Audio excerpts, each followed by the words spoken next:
And now on Radio Flange Goblet, it's Bedica Minge and her troupe of Lithuanian pony fanciers and their new chat show, Bring Me the Head of Eric Stoltz, which tonight features some strong cheeses and... Oh, wait, sorry, I'm being handed a note. Oh, shit. Oh, sorry about that, listeners. Yes, unfortunately, I have some very bad news. Apparently one of the pony fanciers has sadly swelled to death at an all-you-can-drink fruit punch and zebra urine charity event to help raise money for deaf owls. So, sadly, we can't broadcast their programme. That's a damn shame. It really is a damn fucking shame. Sorry, I just love that show. That show with all the ponies. Instead, I'm being told we're getting the after-movie diner, which really adds insult to injury. This festering boil of a never-ending film programme is enough to make me vomit. Whenever the show is on, I go out onto the street behind the studio and I kill a child in a hedge. Okay, so maybe that's too much information. Anyway, here's the show of which the Insomniacs Gazette once said...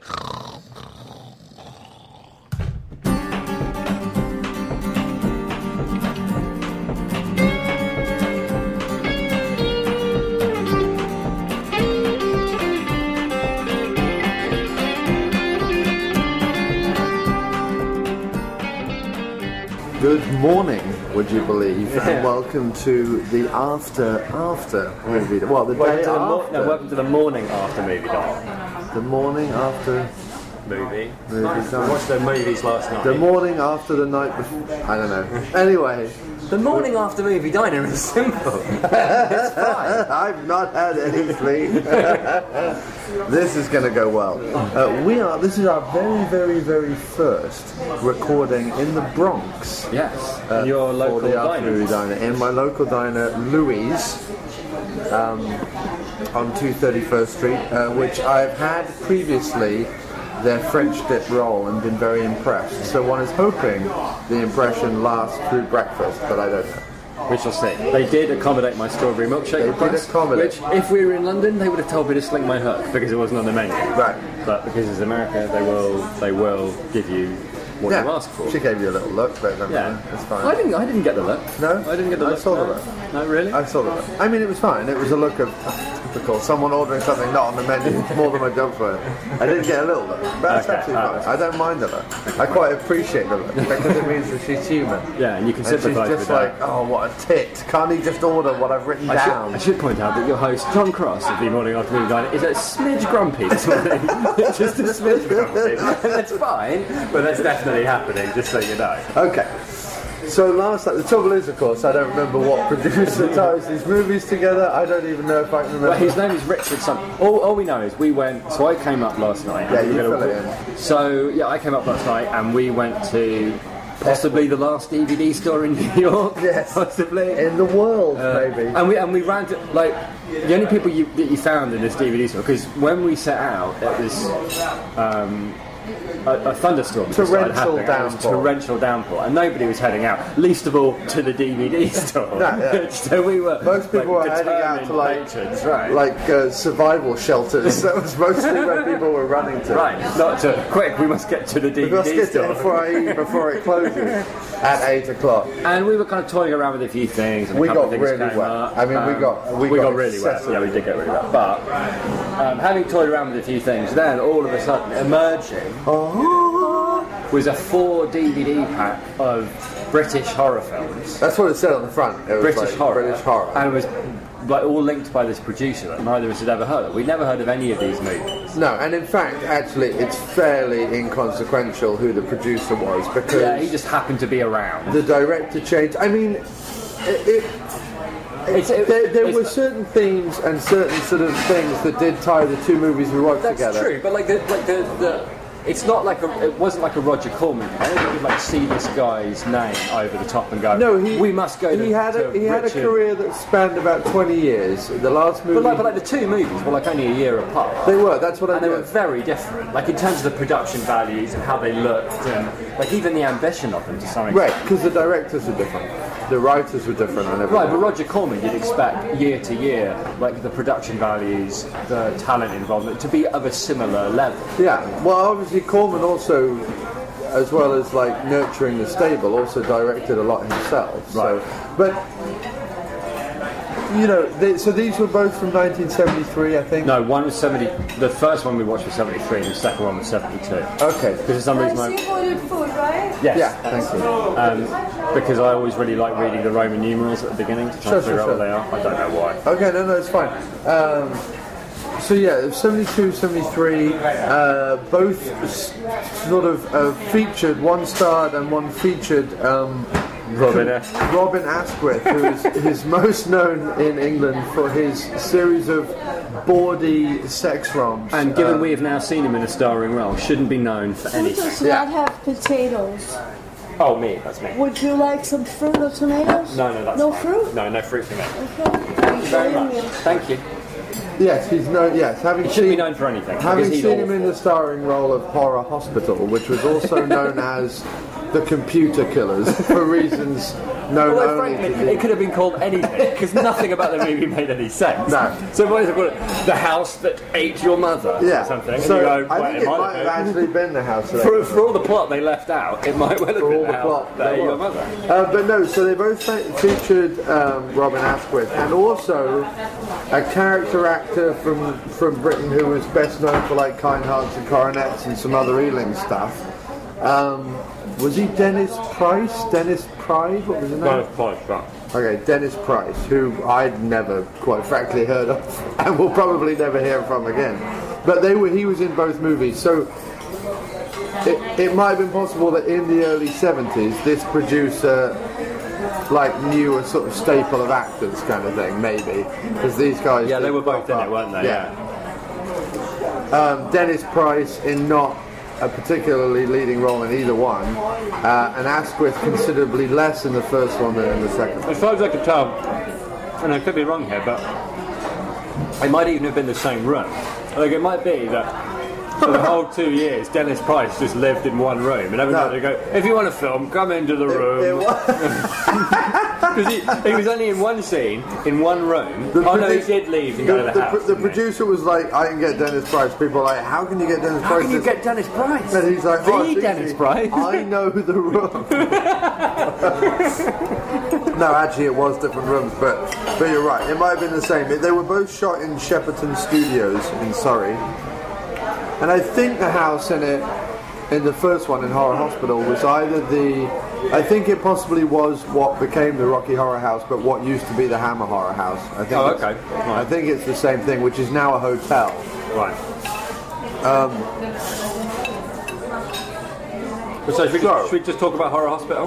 We started off with Horror Hospital, we finished up with Tower of Evil, both of which have multiple names. Tower of Evil is also known as the Horror of Snape Island. Yeah. And Horror Hospital, which is known as the Computer Killers, again for reasons known only to distributors, I guess. It also depends whether you're in Canada, America or England as to what title they go under, which is very, very confusing.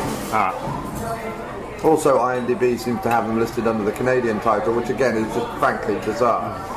So, Horror Hospital, I don't even know where to begin. I really don't know where to begin. Well, okay, we begin. Well, first of all, we begin with that thing that British horror films had an obsession with in the 70s, as far as I could tell, that when the kids, when bands played, they played in other people's living rooms. And It people started off with- drived around. it started off with what appeared to be a drag act punk band. And that was the only music for the first half hour, because I didn't even notice, but you were right. The thing is, it was a very... So, alright, I guess we should try and sum up the plot. No, I'm gonna you sum up the plot, you sum up the plot. You're Okay. much better than me. As far as we can figure it, Oh, God, yeah. there is a guy, a supposedly in a wheelchair, crippled doctor, who used to work for Stalin, Yeah. right? Then set up his own... he used to work for Pavlov. Well, should we explain the plot of the movie, or...? No, I'm going to explain the whole thing. Okay, right. Used to work for Pavlov, Right. then worked for Stalin, Yes. then got fed up because Stalin brought in a lot of young Turks who just wandered around Yeah. the laboratory getting in his way. So instead of dealing with that, he set up his own laboratory, started to work with mice on what? We don't know. Yeah. When I must have humans, got humans. Everything's good, gentlemen. Oh, great, thank you, man. Check right up, okay? Thanks very much, man. Thank you. decided to work with humans. What he was doing with humans was basically lobotomizing them, but also doing something which allowed him to control them like zombies, like the original form of like zombies, but without voodoo. This time he put something in their heads that he was able to use buttons on a computer to control, right? Thank you very much. Lovely. Magic. Yeah, although, alright, first of all, there's a number of problems, but just very quickly to jump in, just so you're aware of why this is so balmy. At no point do you see him like putting any computer things in their heads. You just see him cut into them. And then, like a few scenes later, you see somebody pressing a button and like they do a backflip. At no point does he say, do a backflip, right? He doesn't actually say that, does he? No. The bird just like pushes the button. There's, like, and they do a backflip. There's a limited number of buttons here, right? There's like maybe 36 buttons. And, I might add, 8 people.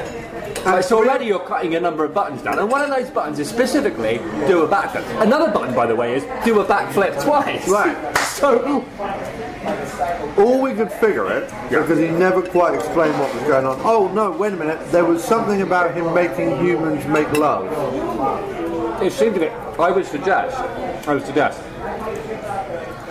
had they been able to get more women for the film, right, I think the plot would have made more sense, because ultimately it seemed to be he was training them so that they would do. I think the implication was, as far as I can tell, right? Actually, now that I think about it, I think the implication was the reason there were more blokes than birds was that the women he trained to have his way with them, right? Because and the blokes he trained to do backflips, and the blokes he trained to do to be like guards or whatever. But you have to figure that out, because as far as you can tell, when the movie happens, when he does his like, before I kill you, I'm going to demonstrate my entire evil plan. His entire evil plan involves pressing a button and making somebody do a backflip. And he looks at them like, am I the shit or am I the shit? Look at this business. So we're going to do a backflip at my command. So he, a wandering stranger or something comes into his laboratory, sees all this scary stuff going on, burns it down. The doctor is crippled. By the way, sorry, just very quickly.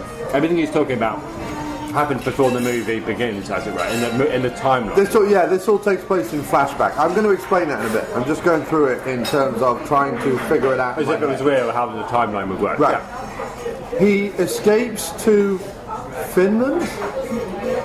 Maybe. Finland. Where he meets a woman who used to run a whorehouse in Hamburg. And they set up a new laboratory in England. None of this is explained. Where they start doing the same thing, creating people to have backflips and whatever. All goes perfectly alright. They have it set up so that the guy at the local train station, which seemingly only goes to the stately home, and that's it. He knows all about it, so he's perfectly alright, happy sending young hippies to their death. And there is a guy in London who runs a thing called Hairy Holidays. I've not made that up. Who advertises in one magazine, which she says must get very low circulation because they never get any people there. He sits literally in a room with a half a bottle of mouldy milk behind him, being incredibly sleazy and camp, and when someone shows up, he offers them the Bahamas or a big stately home in the country where he can recuperate as a which, by the way, when we come into the movie, which is basically where we come in, Robin Askwith, the titan of British acting, who looks like, who has a face like a barber's shop floor. Yeah, that's what he looks like. He looks like the drummer that Badfinger let go. Is what he yeah, because he's a bit weird and creepy. He is. We can't have him in the band. He's putting the birds off. He turns up now, as Grossi pointed out, because I missed it. He turns up as this Hairy Holidays travel agent, which is down a back alley. And sleazy camp bloke sleazes onto him. And so even looks at his knob. Even looks at his knob, which is weird, like a close up of his knob through his trousers. And then he goes, "Oh, do you want to go to the country?" And Ask goes, "Yeah, that sounds nice." And then he just hands over the ticket to them, and that's the end of the trip. No money, no nothing. Just if you turn up, they'll give you a ticket to go to this like quite expensive, as far as he's concerned, anyway, health hospital. Right. It was very strange. So Askwith meets Bird on train. Right. has the really random early 70s line of, don't worry, love, I'm not going to rape you. I'm not going to rape you. Takes her food without saying thank you, which I thought was pretty, I don't know. That was the thing that I hated most about him, was that she was like very kind enough to offer him an apple, despite only just having. Well, no, because she was eating a sandwich and he was like, "At least you bloody got lunch." Bleh. And then she gives him an apple. He grabs the apple, doesn't say thank you, and then says, "Don't worry, I'm not going to rape you." Right. So at that point, we hated Askwith. Right. Oh yeah, there was no character establishment at all. The woman wistfully looked out of the window and gave us whole gobs of exposition about characters we hadn't met yet, about scenarios we had no idea what they were about. Long, rambling stories about Hamburg and prostitutes and whatever. Because she is scary old woman's niece. Right. And because she was born out of wedlock, she couldn't execute her mother's will, so she needed her mother's sister or something. Which was completely unnecessary. She's my last living relative, I'm going to visit her. That's fine. You don't need any more than that. I don't know why they felt the need to add in all the rest of it. There was absolutely no need. Or why we needed the aunt's backstory while looking wistfully out over fields of England. Because the whole point is that such is the power of Askwith's intellect and strength that he is the one that brings this whole enterprise crashing down. There's been God knows how many people have wandered into this trap and have been apparently unable to get out of it. Where Askwith, who can't do anything or think, seemingly, is able to bamboozle and baffle this great scientific mind, and bring him finally crashing down. So, the one thing we've left out is that helping run this bizarre health farm is a crazy little dwarf. Who looks, as I described, like someone miniaturized David Hemming.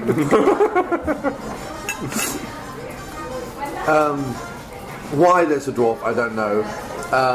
And also the security of this fortress of madness is a series of guys in biker leathers and bike helmets. By the way, they never ever take these off. No. Ever. And I know they did once for the hilarious joke towards the end. One of them did. Yeah. By the way, there were only 2 credited cast members playing the biker people. Because at any point there was only 2 biker people on the screen at any one time. There was a bit towards the end where they were getting attacked by biker people kept turning up in the standard, one at a time kind of thing. And you go, you know what? I don't think there's only ever 2 of them on screen at one time. I think they've only got 2 biker people showing up. End credits. Oh yeah, there we go. There's just 2 of them.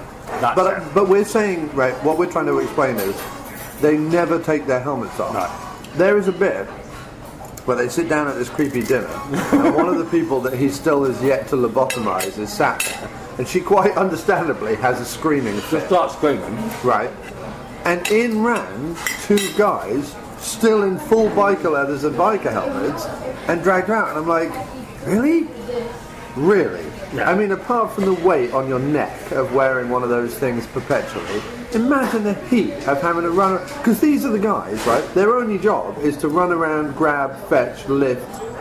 They do all the exerting.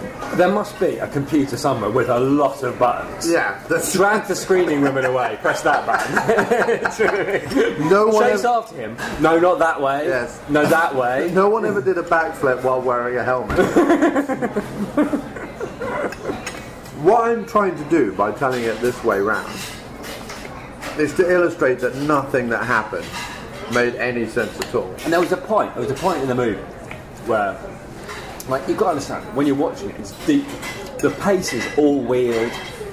The whole thing seems to be, it's an early but they 70s. seem to be skating by on the whole idea. If the more peculiar we are, the weirder we are, that'll be creepy. But it's not creepy because it's always lots of light and sunshine. Well, because it's greenery. It's directed by someone who has, if this was directed by let's say an incredible ham of a director where he had Dutch angles and weird wide angle lenses, and if this was directed by Gilliam on speed, then you could have made the dwarf really spooky, and you could have made the house really creepy. And you've got someone to write a better backstory. Because Because what happens is it gets to a point where you go, but why is this happening? None of it's like explained. you get like an hour into the movie. What's even better? Yeah, but you don't even know what. Like, it's not like a thing of like, okay, I know what's going on, and sooner or later there's going to be some, backstory explanation. Like, I don't know why they're here. I don't know why they haven't run away. What are the bloke with the biker helmets about? Why is the guy in the wheelchair like just occasionally showing them around, giving them like half-assed explanations as for, look at how powerful I am. Look, I'm going to ask her to take one step forward. Take one step forward. See how powerful am I? That's not.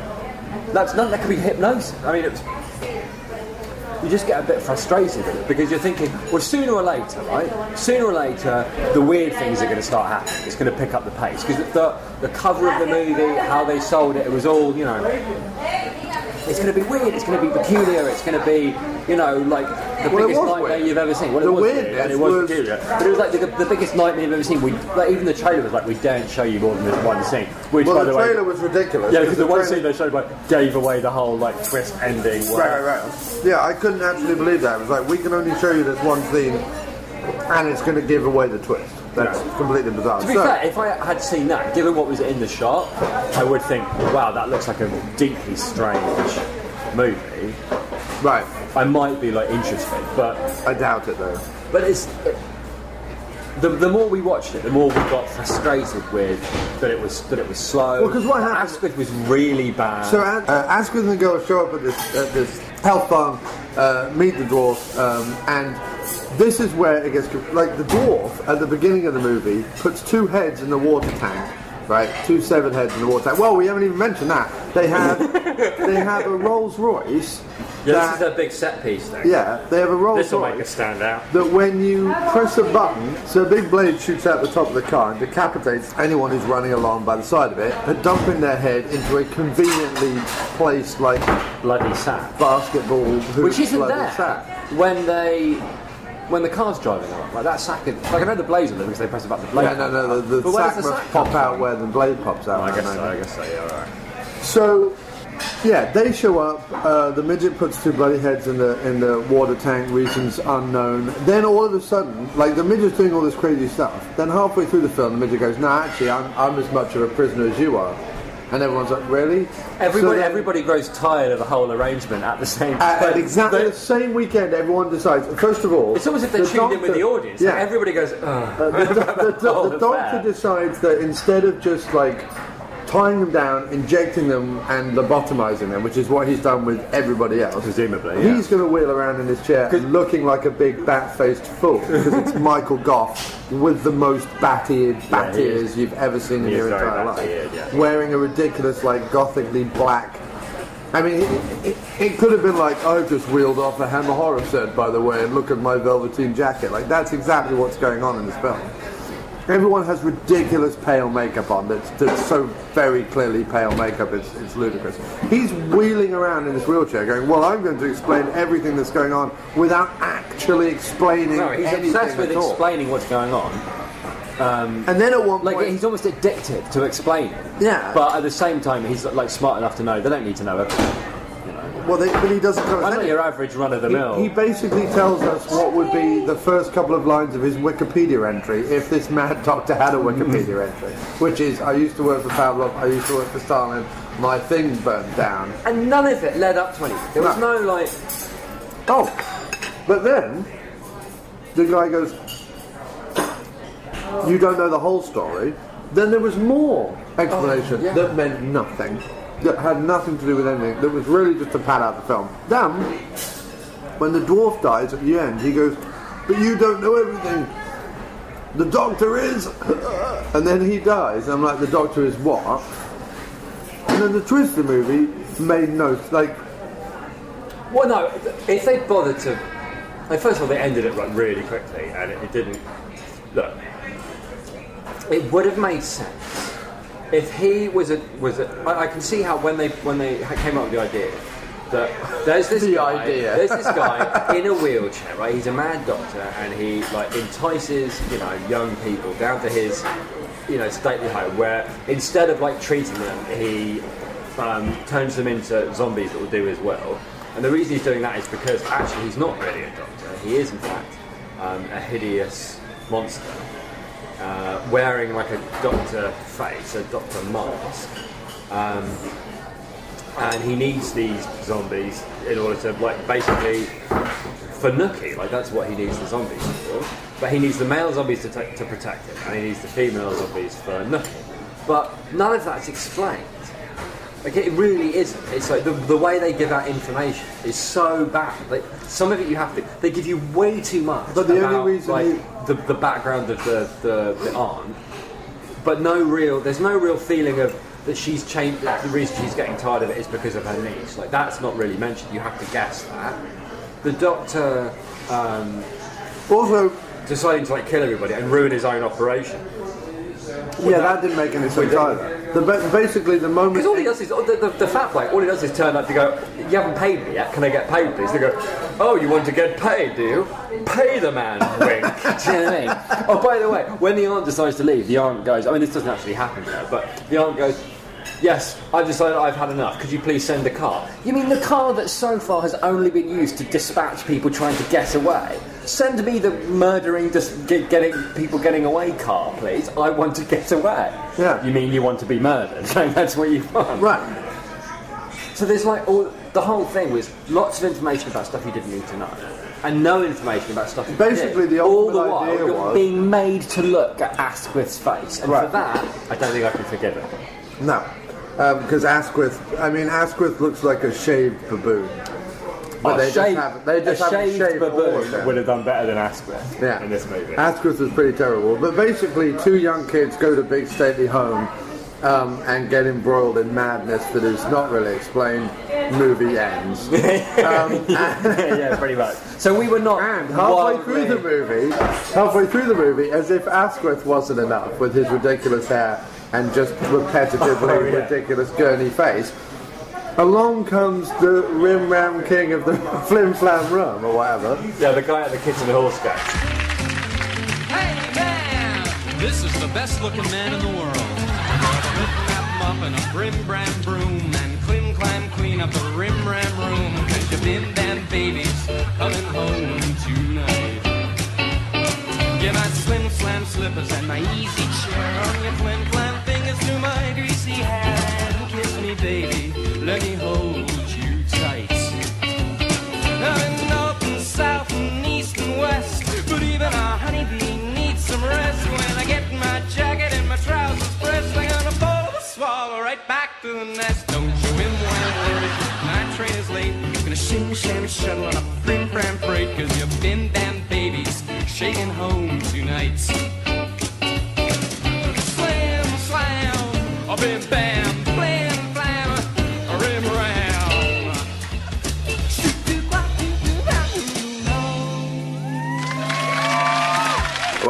Don't really need to explain, but yeah, I know what you mean. Well, no, but I mean for people, because basically he was the 70s big head. Like he looked like what one could imagine a sort of shampoo model in 1973 was like. And he was supposed to be like, this is another thing, like, where they obviously didn't have any or that much like the director and the writer obviously didn't have that much experience in making these kind of movies. So like, let's just find some comic relief now. And it wasn't. I mean, it wasn't funny, but it was. They thought he was comic relief because he was doing like. First of all, they gave him like. Well, yeah, we should explain the music. The music was by DeWolf, which is a complete misnomer because what they mean is we got this out of the DeWolf Library, which is a famous library, and like Dawn of the Dead, part of Dawn of the Dead is scored from the DeWolf Library. Holy Grail is scored by the DeWolf Library. Quite a few big films have been scored by the DeWolf Library. When they need like big bombastic orchestral stuff and they can't afford it, basically. But what had happened was the director had gone into the DeWolf Library and was probably sat in the edit suite and was like, you know, this scene of Mr. Hairdo in his denim jacket strutting down this thing needs something. Like, we need to pep it up a bit. What has the DeWolf Library got to offer? And he found like this type music and put it over him like skipping through some leaves towards the house. Who's this guy? And by the way, he said, he goes, I'm looking for my girl, who's like the last one that gets, you know, zombie or whatever. And who gets lobotomized. And the number of times that they're in a room and they need to get away. They go, well, I don't know, but let's get out of it. He goes, yeah, all right. And then, no, I need to find out where the girl is. I need to find out what happened to her. I need to like get her. But he just gives up on his quest. Well, no, he says Mimi a lot. He says Mimi I guess. But no, but he doesn't actually go looking for her. No. He hitches his wagon to... He looks at Askwith and goes, this is the man that gets out of trouble.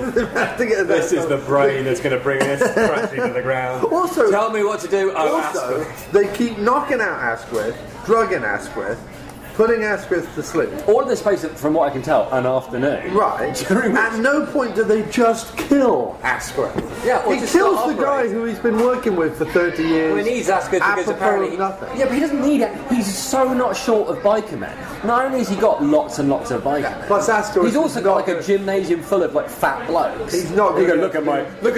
I mean, he likes women, right? The crazy doctor. And I understand, like, if you're a mad doctor and you've managed to create... And you're wearing a mad doctor's face. You would want to show them off. But I think he'd be a bit embarrassed going, look at what I've created. And it's a gymnasium full of fat, ugly blokes. Do you know? Going... And he goes, look, I can make them do backflips. He's going, this is just sad. This is low-rent scientific madness. I'm telling you right really now. Is. No big scheme to, like, take over London. No big scheme, no attractive ladies. What are you even doing here? Yeah. You know? Yeah. So I felt bad for him. But the interesting thing about the movie is that although it's obviously low budget, just judging by the small size of the cast and whatever they could knock together, and although it's British and therefore hampered by that, and although it is, you know, ill-paced and ill-explained, because it's the 70s, because it's shot on film, because it's all on location, because they have got a dwarf and they have got backflipping people, and because they have got biker men, and because they have got Michael Gough wheeling himself around in a mad wheelchair, and because it does look good, and it is, you know, it doesn't suffer from what indie movies or B movies suffer from today, which is that because they're shot on video and because they have no money, they just look shit. It is. Although I would say, I agree with you, but I would say that actually a better example of that is the second, which is the second movie. The can't remember what it's called now. Cinematographer. No. The movie, the second movie. Oh, Tower of Evil. Tower of Evil. In Tower of Evil, or horror on Snape Island. Is what is exactly like you're saying. It's shot on film, but this time, the second movie is shot on film, and it does have that like that 70s feel, and like because all the things you were saying to me while we were watching it, wow, like, you don't get dialogue like this. You know, like there was a well, no, that was Tower of Evil. I was saying. That's what I'm saying exactly. So that the saving grace that could be applied to Horror Hospital, which is that at least it's shot on film, at least there's a start, a middle, and end sort of. There are bits of it that are quite creepy, and it looks okay. Would be better applied to Tower of Evil. Well, I would actually say more. I would say actually a lot more positive thing about Tower of Evil, which we'll get onto in a minute. But my basic thing is. If you came across Horror Hospital, this is what I'm trying to say. If you came across Horror Hospital and you were like, oh, okay, a little bit of early 70s British exploitation stuff, I'll pop it in. It wouldn't be like the very worst decision you'd made, right? But it would be close. No, I mean there are far worse things that you could sit and watch. I mean, it's equally bonkers. But it's quite like I understand what you're saying. I do. I understand that when it comes to certain modern horror movies, they are just unwatchable because it's like it's shot cheaply. There's a lot of contempt from the people involved. But with that, I still think the worst thing about Horror Hospital was that it was boring. Yeah, it had all this crazy stuff in it, but it still was boring. That's basically the bad thing about it. And this fits in with like Killer's Moon is probably the closest British horror movie that I've seen to this kind of thing, where lots of mad stuff happens and there's nudity and there's gore and all the rest of it, but it doesn't amount to a whole hill of beans. Anybody home? I don't like it here, Penny. It gives me the creeps. It's the kind of place that would give anybody the creeps. I'm scared, Penny. Let's go back. Who in their right mind would even go to this island? Would you go there? Evil. I get feelings of evil from this island. Would you dare spend the night in this monument to the macabre, in the Tower of Evil? Stop playing around, man.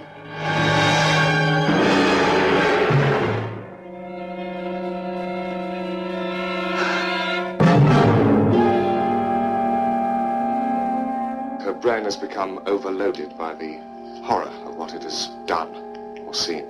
Snape Island never brought anything but unhappiness, tragedy for anyone. If the girl didn't murder those kids, who did? Somebody else, obviously. But who? There was nobody else on the island, was there? Huh? Was there? What's the matter? Can't you hear it? Listen. That's not the wind. Is it? There's only one way into Snape Island. There's only one place to go on Snape Island. But there are infinite ways to reach the next world in the Tower of Evil. This means we're completely cut off from the mainland. The boat's gone, now the radio's gone. One way in and no way out.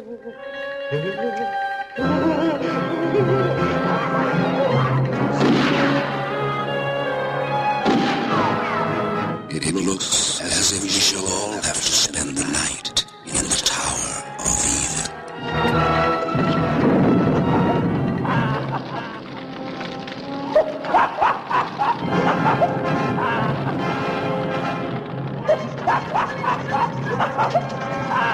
Tower of Evil, directed really well, great cinematography. It's all shot on a soundstage, but looks okay and looks good for that. Why don't you give us a quick rundown of the plot, Jim?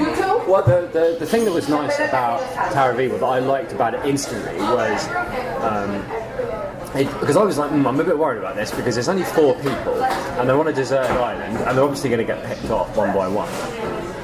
Can they pad this out for a whole movie? Well, let's explain what Tower of Evil is then. Tower of Evil is a craggy island off the coast of England with a lighthouse on it, on which in the opening scenes we see some murders. Well, no, what's cool about it is you come in at... What's cool is it seems like you're coming in at the end of the movie, almost. But actually it turns out to be the middle. As in you're coming in, these 2 sailors arrive at the island and they find, dead bodies, and then... a not dead body of a girl still left. Yeah, screaming, bloody naked girl who stabs one of them. Who stabs one of them, and it's it's a genuinely really creepy opening scene because you don't know the what whole movie is. I think the whole movie was very atmospheric and very creepy. Because, like you say, because it's shot on a soundstage, it's one of those movies where even though it's shot on a soundstage, that means that it looks good and they can shoot it well. They can take their time. Smoked by a bundle. There's lighting. Really creepy. The lighting is really well done. Right, but what's cool about it is then.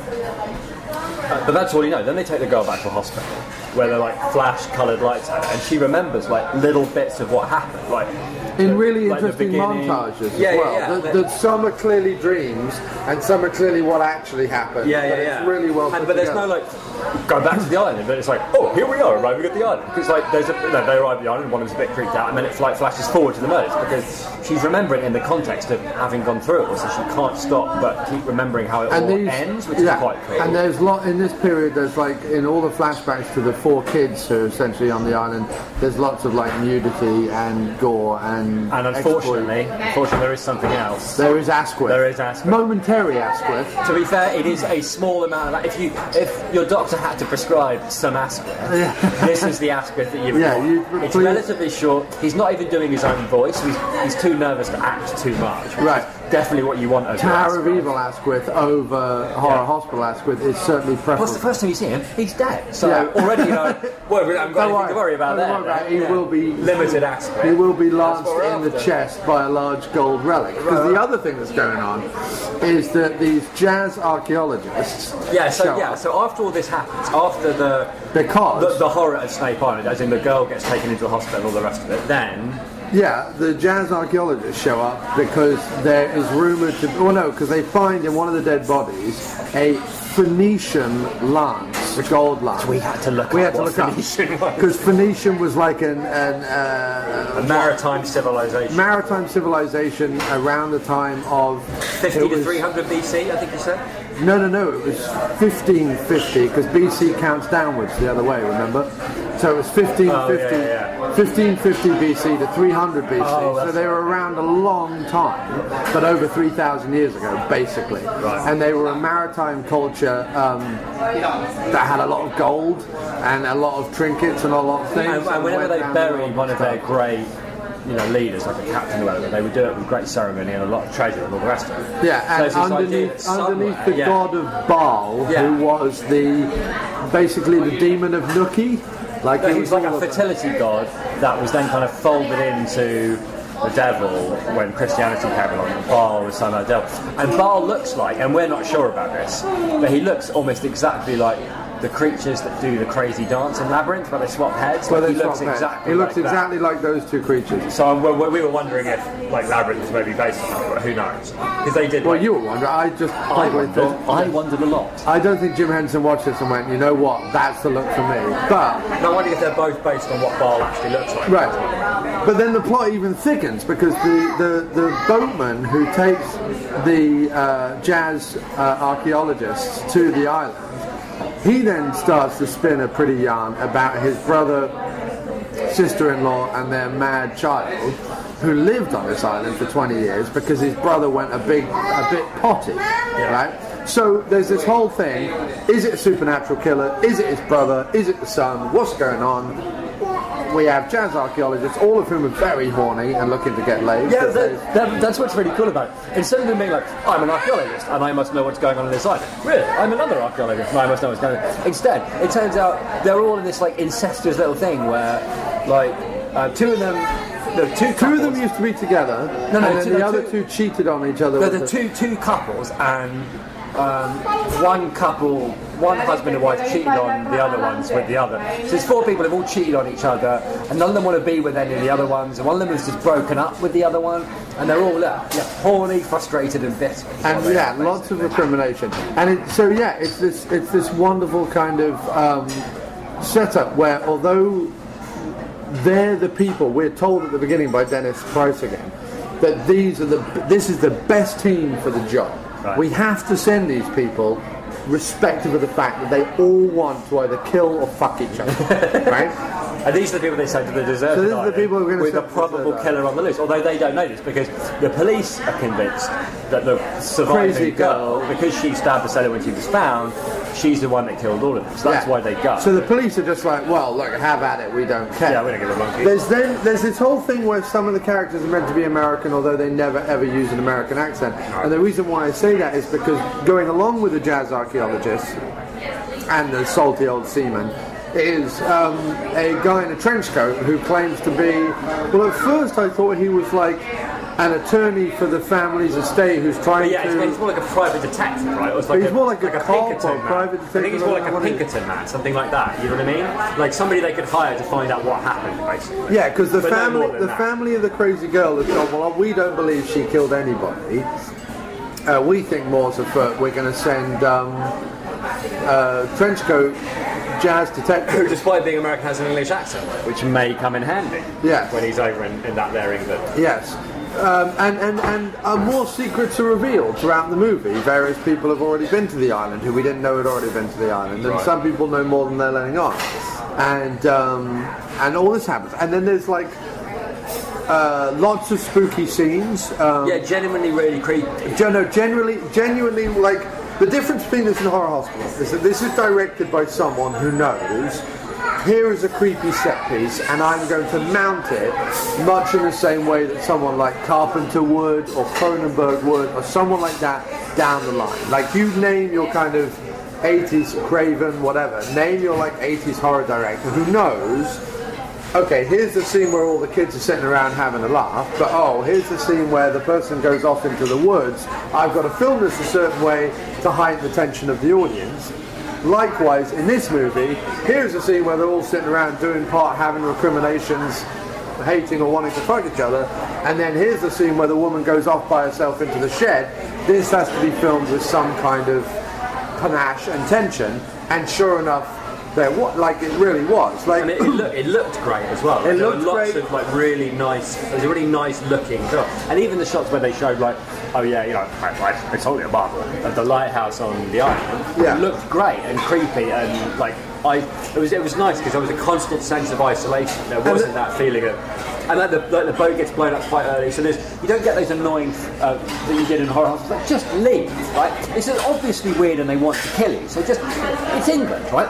They've already let you run away. As long as you run away not like a moron, like Askwith, you will get away. Yeah, Askwith, or you're being chased by two guys running down a slight incline. I don't care how zombie they are. They're not going to get far in leather jumpsuits running for like an hour and a half in the hot sun. Right. Forget it. They're not going to. Well, yeah, but Askwith has difficult with inclines. Yes, a very slight incline, and he fell over. Yeah, throws his balance. Oh, we also didn't mention that in Horror Hospital, for reasons known only to Horror Hospital, there is an acid swamp. Oh yeah, that's right. Yeah. But if you fall in, even if you get a toe in there, you're done for. Yeah, that's it. You're dragged under by the quicksand or whatever it's meant to be. Because I feel for British horror directors. There's so few ways to dispatch people. Do you know what I mean? Like naturally, anyway.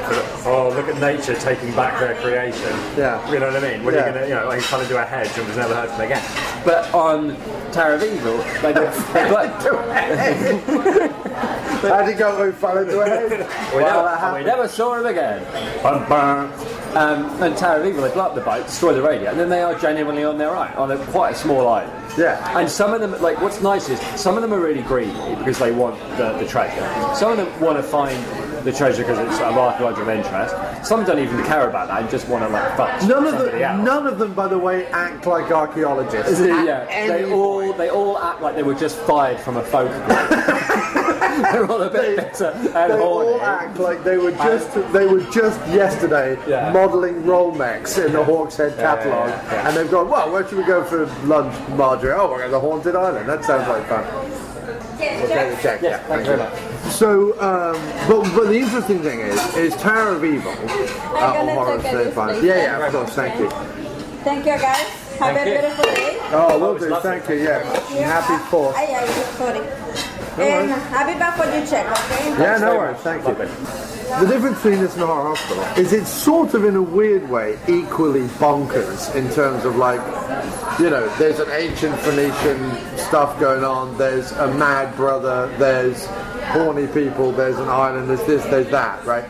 There's a bunch of, like, mad stuff going on, but in terms of, like, verisimilitude, within the story it's telling, it all makes sense. Yeah, it does. And like that. Okay, guys, this is for you. Right, thank you very much. Thank you.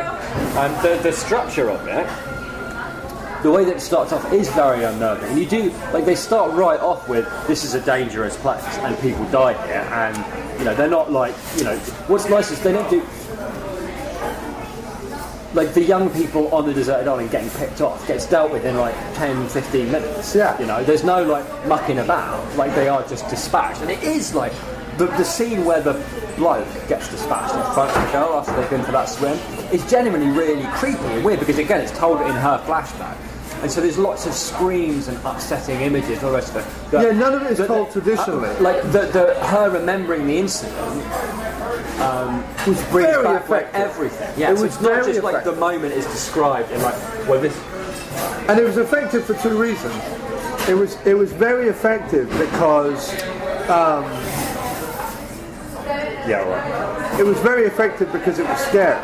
Yes. But it was also very effective because it looked like and felt like someone remembering a horrific incident. Yeah. It was like, because it was all lots of upsetting images, lots of screaming, all associated with that moment. Yeah. Because that's how she would remember. So it was, I mean, that was some of the.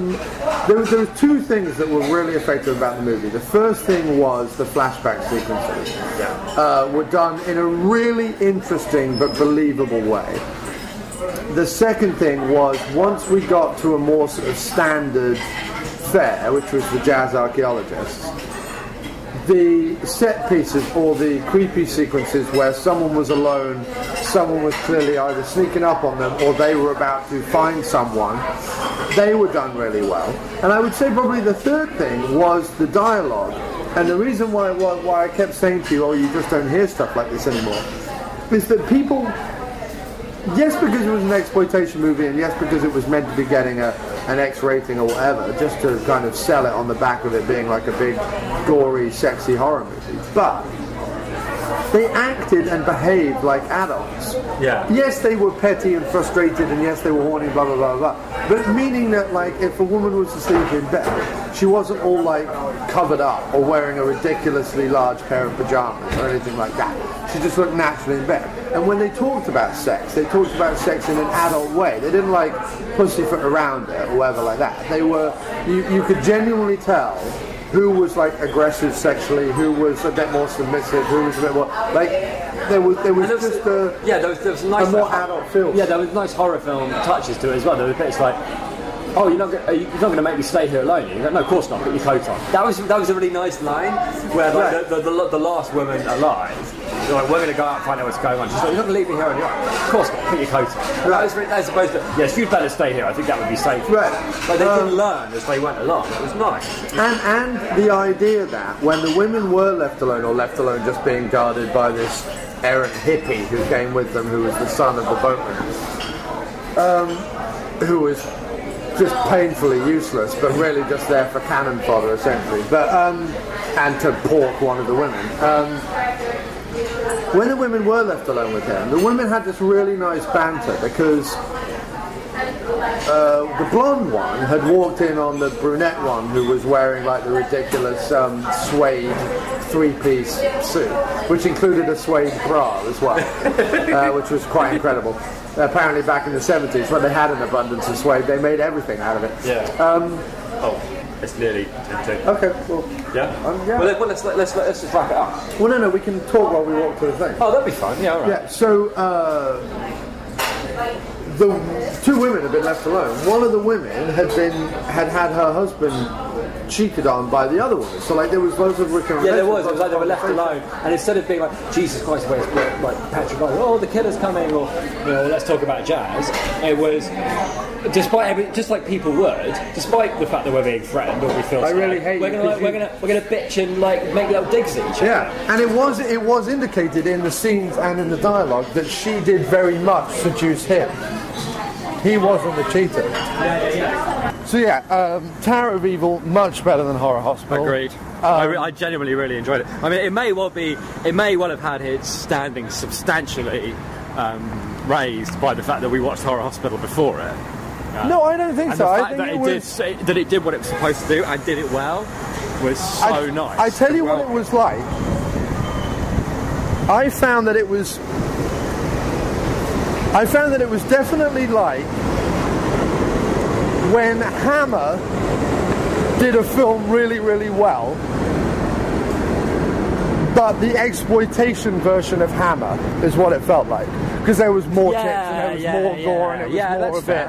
Whatever. But it felt like exploitation Hammer, but at its best. Yeah. So when Hammer was at its best and they realised that even though they had a limited budget and they were filming everything on a soundstage, they could atmosphere it up to the fucking hill and have some decent characters and some decent scenarios and do a bunch of stuff and throw in a 3,000-year-old Phoenician god and fling a bunch of stuff around. Like you were saying, because it happened at the tail end of Hammer. I mean, real like tail end. It's a year before 1974. That the people involved had either worked on Hammer or certainly seen a lot of Hammer and had presumably learned a lot of lessons. Well, it felt like it was made by people who'd learned a lot of lessons. Yeah. And knew what they were doing. The guy who directed it, who is called Jim O'Connolly, which is really funny because I used to work with a guy called Jim Connolly, who was one of the most irascible people I've ever met. However, the guy who directed it was known as a kind of British journeyman director. Like, he just kind of went where the wind took him and he did his thing the way he did his thing. Right. But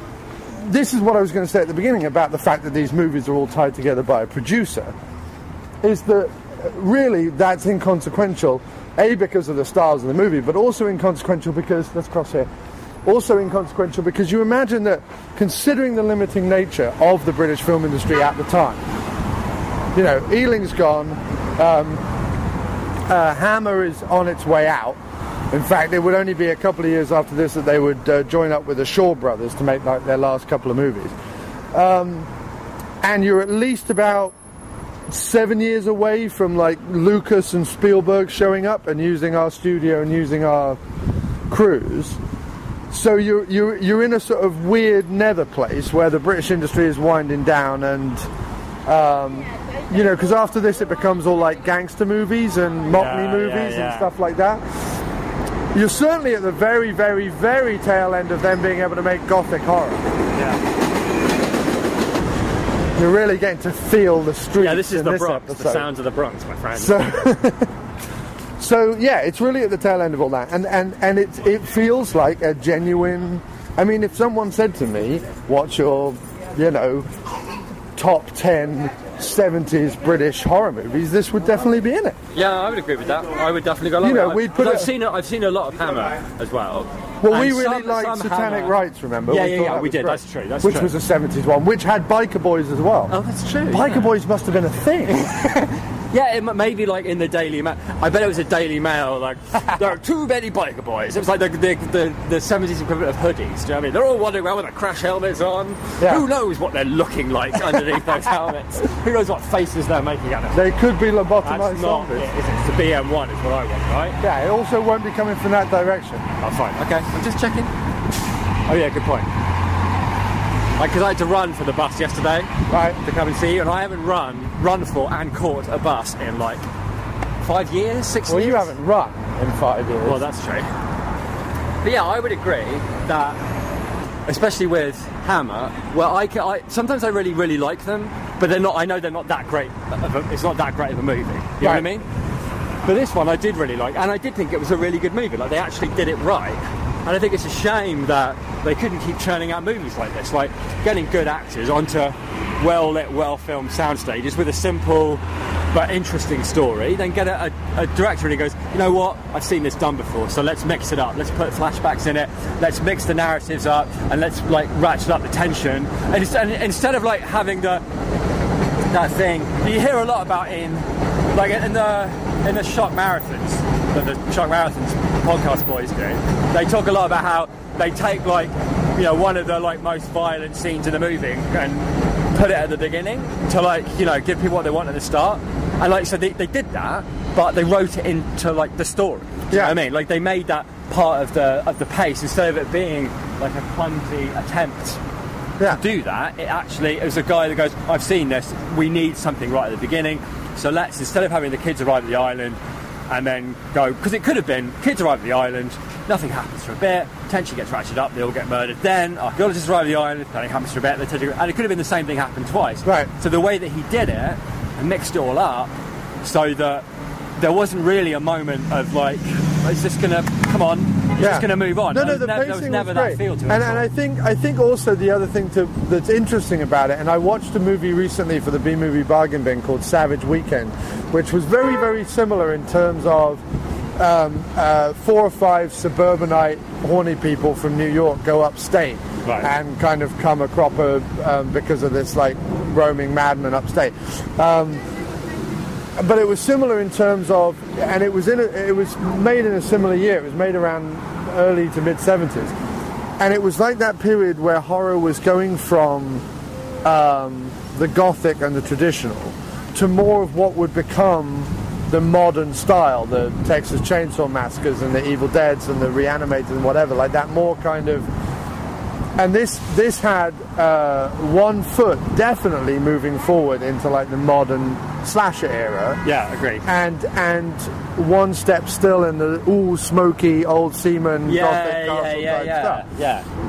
So it's also a really interesting movie in terms of the transition of horror cinema. Not to want to sound too pompous about it. No. But I think it's a fair point, because one of the things, especially with British cinema, is at the end of Hammer, there isn't anything, at least in terms of horror movies, which, like, okay, it's not like the greatest British ever, but Hammer films are good, and they are part of the horror, you know, of the horror movie canon. And then when they were gone, that was kind of it for British horror movies. Right. And we do make some in the 80s, but they're particularly weird and slapdash and odd. What's a little bit sad about it is that there's everything in Tower of Evil says to me that these people could keep making. They could have churned out those movies like 3 or 4 of them a year. There's obviously no shortage of acting talent. I wonder, without getting again too weird, I wonder if Thatcher's Britain without... No, but I honestly mean this. What I mean is what happened in the 80s economically. Yeah. Whether that really made it a problem. Because the other thing to be said is that post-89, when the wall comes down, and when international travel gets cheaper and more prevalent, to some extent, which has happened in our lifetime more than it was in the 60s and 70s. That's true, yeah. Where there was international travel, it's just not as many people did it. You had a situation where, for Hollywood, England was the place to come. We had the best crews, we had the best trained crews, but we had cheap crews, like in terms of the exchange rate and making movies and blah, blah, blah, blah, blah. Shepperton, Elstree, these studios were used a lot, and are still traditionally used for the Bond films, but they were used a lot by Lucas and Spielberg most famously. But the moment Eastern Europe opens up, and the moment Australia becomes or New Zealand becomes a more viable option in terms of flying there and filming there, England is dropped. Like, England is not used for film production anymore, apart from, like we say, Harry Potter and James Bond. And that's really the only two big franchises that have been able to afford to film there. Yeah. You know, and if you don't remember, at the beginning of the 90s, we had that, like, horrible, shitty recession, where there was, like, no money in the country and everyone was out of work. Because post-Thatcher's, I'm going to put everything on a credit card and privatise everything situation. Right. So this is what ends up happening. And it's just it's a very interesting point in British movie making. That's all. And that's why Tower of Evil, if you're at all as, you know, into cinema as well as being into horror, is definitely worth tracking down and watching. I agree. I would definitely recommend it. I thought it was good. I mean, I didn't care for Horror Hospital. And I see what you're saying. You know, there are definitely worse movies that have been made. But well, the other thing I would point out is at least the copies that are out there by Elite Entertainment, who put these out in the late 90s, early 2000s. Yeah, it's not your Mill Creek kind of... Yeah, at least you can see it, is what I mean. Yeah, it is. I'm sure there is a shitty Mill Creek version of these movies out there somewhere, because I'm sure by now they're probably in public domain. But when they were released by Elite, if anything, they did crisp, widescreen versions of these movies, so that they do look the beans. They do look. Yeah, they looked really good. I mean, I thought it looked really, really good. You weren't squinting through black, muddy day for night shots and not being able to see what the hell's going on. Yeah, I'm not. Yeah, agreed. It was, especially given the strengths of Tower of Evil, which was how it looked and how it felt, and the transfer, you know, did it justice. And I'm not sure if I would have enjoyed it as much had it been like super grainy. Had it been super grainy or what have you. So I thought it was really good. So yeah, I would definitely suggest people see Tower of Evil. I would only say see Horror Hospital. For really, there's no other options. Yeah, agreed. Like it wouldn't be the worst thing you've ever seen. No. All right, man. It was really good to see you, man. Thanks for being on the show. Thanks for coming over. Thanks for having me up in the Bronx. Wait, why is he stopping over there? I don't know. See you later, man. See you later, dude.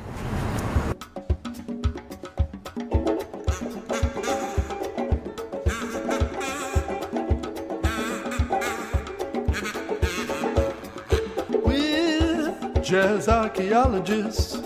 We only care about roll necks and naked trysts, and the spooky island seems like the perfect spot for this. Oh, it's the perfect spot for this.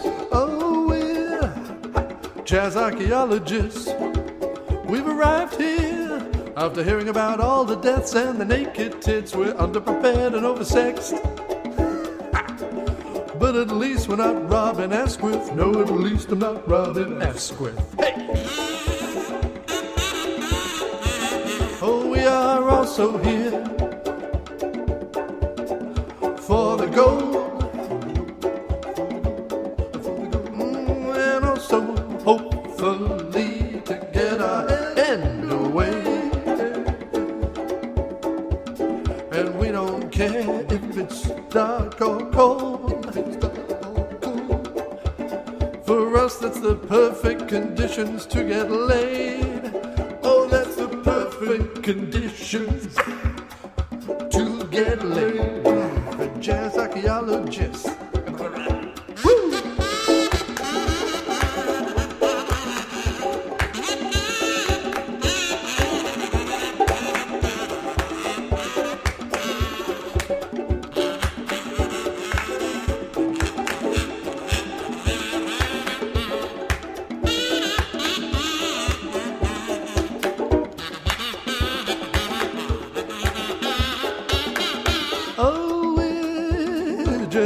archaeologist. It's the 70s, so we're either stoned or permanently pissed. And if one of the ladies of our party dies, well, I guess we can always have one off the wrist. I can always have one off the wrist. Oh, we jazz archaeologists. From a map we've determined hidden caves is where the gold all is. So let's split up and take a weapon. I don't see any downside to this. I don't see any downside to this. Ha! And who cares if down in the cave there's a big hairy psychotic man? Well, there usually is. Well, we can always give him a shower. And his very own roll-neck sweater. His very own roll-neck sweater. Getting some nookie and some gold was our only plan. Oh, yeah. And does it really get any better? Oh, no, it really. No, it doesn't get any better than that. For a jazz archaeologist. Come on now.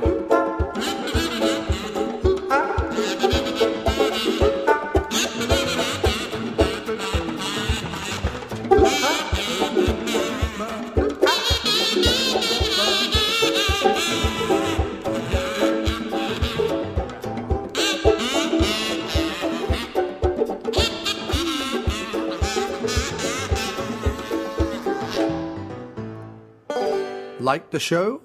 Well, you can find our complete podcast archive over at amdpodcast.blogspot.com or aftermoviediner.com.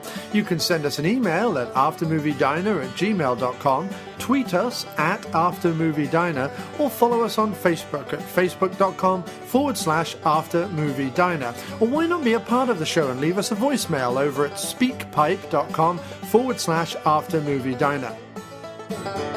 You can also support the show a number of ways: by spreading the word to family, friends and co-workers, by writing us a review over at iTunes or TalkShoe, by purchasing some excellent diner merchandise over at cafepress.com/aftermoviediner, by donating on our website, by advertising with our website, or maybe you're a regular Amazon user. If so, then before you make a purchase, go to amdpodcast.blogspot.com, aftermoviediner.blogspot.com, or aftermoviediner.com and click through the Amazon banner ads. It costs you nothing extra, but they throw us a few coins for the trouble. Or, like the movies we cover, then buy them over at our personal Amazon store, also on amdpodcast.blogspot.com. Really, thanks everybody for everything you continue to do, and please keep listening. There are men, and then there are second unit podcast men.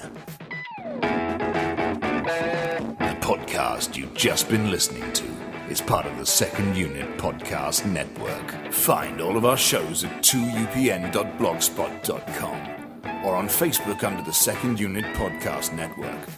Our fantastic list of shows include Drunk on VHS, We Came from the Basement, No Budget Nightmares, The After Movie Diner, Dr. Action and the Kick-Ass Kid, and Bloodbaths and Boomsticks. Take one podcast into the shower. Don't be a blithering idiot, Alan.